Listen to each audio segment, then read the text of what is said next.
क्या केपलर भाई न्यूटन को देखे हैं क्या? आजकल बहुत दिन से दिख नहीं रहा है वो। किधर रहता है पता नहीं। अरे वो कहा वहाँ पेड़ के नीचे वहाँ सो रहा है वो। अरे यार उसका 11th क्लास में कॉन्सेप्ट दिया हुआ है न्यूटन्स लॉ ऑफ ग्रेविटेशन। वो सब समझ में नहीं आ रहा है, उससे सीखना था मुझे। क्या क्या वो दे दिया है, variation of g with height and depth, potential energy, gravitational potential energy, escape velocity. चलो उसी से सीखते हैं यार। यहाँ देखिए न्यूटन साहब को, यहाँ सो रहे हैं पेड़ के नीचे। उठिए न्यूटन जी, सो क्यों रहे हैं? आइंस्टाइन जी आए हैं आपसे सीखने के लिए। इनको ये सब समझ में नहीं आ रहा है concept. Kepler's law, Newton's law of gravitation, कैसे वेरिएशन होता है एक्सेलरेशन ड्यू टू ग्रेविटी में। और ये ग्रेविटेशनल पोटेंशियल एनर्जी क्या आप लिख दिए हैं अपने बुक में। एस्केप वेलोसिटी क्या है, ये सब जरा बताइए तो हम लोग को आप। चलिए उठिए। आइंस्टाइन साहब आप यहाँ मुझे बुला लिए होते, मैं आपके पास आ जाता। चलिए आइए आपको बताते हैं, बहुत सिंपल है। ग्रेविटी क्या होता है? जब अर्थ किसी ऑब्जेक्ट को अपनी तरफ अट्रैक्ट करती है तो उसको बोलते हैं कि ग्रेविटी, उस फोर्स को बोलते हैं ग्रेविटी। और ग्रेविटेशन क्या है? ये एक नेचुरल फेनोमेना है जिसके चलते हर एक ऑब्जेक्ट जिसके पास मास है वो दूसरे ऑब्जेक्ट को अट्रैक्ट करता है। जैसे सन अर्थ को अट्रैक्ट किए हुए है, अर्थ मून को किए हुए है। न्यूटन भाई अगर ऐसा है कि सभी ऑब्जेक्ट एक दूसरे को अट्रैक्ट किए हुए हैं, तो क्या मेरे रूम में जो चेयर रखा हुआ है या सीलिंग फैन है, क्या वो भी मुझे अट्रैक्ट कर रहा है? अगर कर रहा है तो वो चेयर मेरी तरफ क्यों नहीं आ जा रहा है? और अगर ये सब सारे ऑब्जेक्ट एक दूसरे को अट्रैक्ट किए हुए हैं, तो ये फोर्स कितना आखिर लगता है, कितना ये फोर्स से एक दूसरे को अट्रैक्ट किए हुए हैं? क्या प्लैनेट और सन के बीच जितना फोर्स है उतना ही फोर्स चेयर और मेरे बीच है, कि कोई और ज़्यादा? बोल रहे हैं आइंस्टाइन साहब आप। ये चेयर भी आपके रूम वाला आपको अट्रैक्ट किए हुए है, लेकिन चेयर आपकी तरफ इसलिए नहीं आ रहा है कि ये ग्रेविटेशनल फोर्स वीकेस्ट फोर्स है। ये चारों फोर्स जो नेचर में उससे सबसे कमजोर ये फोर्स है, तो इतने कम फोर्स का असर नहीं दिखता है यहाँ पे। लेकिन अगर हैवी मास हो, जैसे एक प्लैनेट हो, स्टार हो या सन हो, तो उन सब मासेज में ये फोर्स देखने को मिलता है। और हमारे आसपास जो ऑब्जेक्ट है उसका मास बहुत कम है, इसलिए ये इफेक्ट नहीं देखने को मिलता है। आप सही बोला आपने, मैं समझ गया आपकी बात को।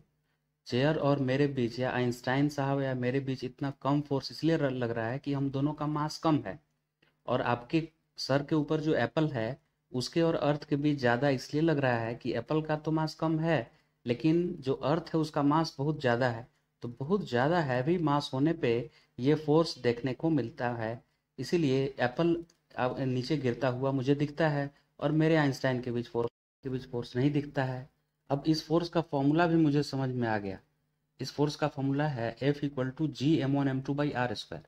यानी ये फोर्स, ग्रेविटेशनल फोर्स, मासेस के प्रोडक्ट के प्रोपोर्शनल है। और उन दोनों के बीच, दो मासेस के बीच के डिस्टेंस के स्क्वायर के इन्वर्सली प्रोपोर्शनल है। यानी कि जब दो मासेस ज़्यादा होंगे तो ये फोर्स ज़्यादा लगेगा, और दो मासेस कम होंगे तो फोर्स भी कम लगेगा। और डिस्टेंस के इन्वर्स के प्रोपोर्शनल है ही इन्वर्स। साहब मुझे भी समझ में आ गया बात। यानी कि जब न्यूटन साहब के ऊपर एप्पल जो है वो गिरेगा, तो उस पे मास है, तो ग्रेविटी उस पे फोर्स लगाएगी G m1m2/r²।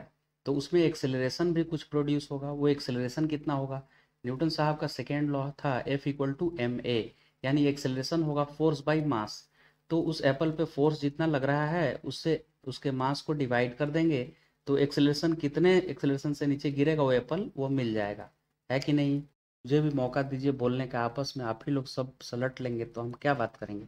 देखिए जो मेरे ऊपर एप्पल है वो नीचे गिरेगा, वो 9.8 मीटर पर सेकेंड स्क्वायर से गिरेगा एक्सेलरेशन से। लेकिन ये 9.8 एक्सेलरेशन सिर्फ अर्थ के आसपास के रीजन में रहेगा, 9.8। अब अर्थ से ज़्यादा हाइट पे जाइएगा तो वहाँ ये जी वेरी करता है, 9.8 नहीं रहता है। वैसे ही अर्थ के अंदर जाइएगा डेप्थ में, तो भी जी में वेरिएशन आएगा। ये कैसे जी में वेरिएशन आता है? जी में वेरिएशन कैसे आता है? फुल टॉक टाइम है मेरे पास, मुझे मौका दीजिए। देखिए जी में अर्थ के सरफेस पे 9.8 होता है, लेकिन अर्थ से ऊपर जैसे जैसे जाएंगे सरफेस से, तो जी में डिक्रीमेंट आता है, डिक्रीज करने लगता है जी का वैल्यू।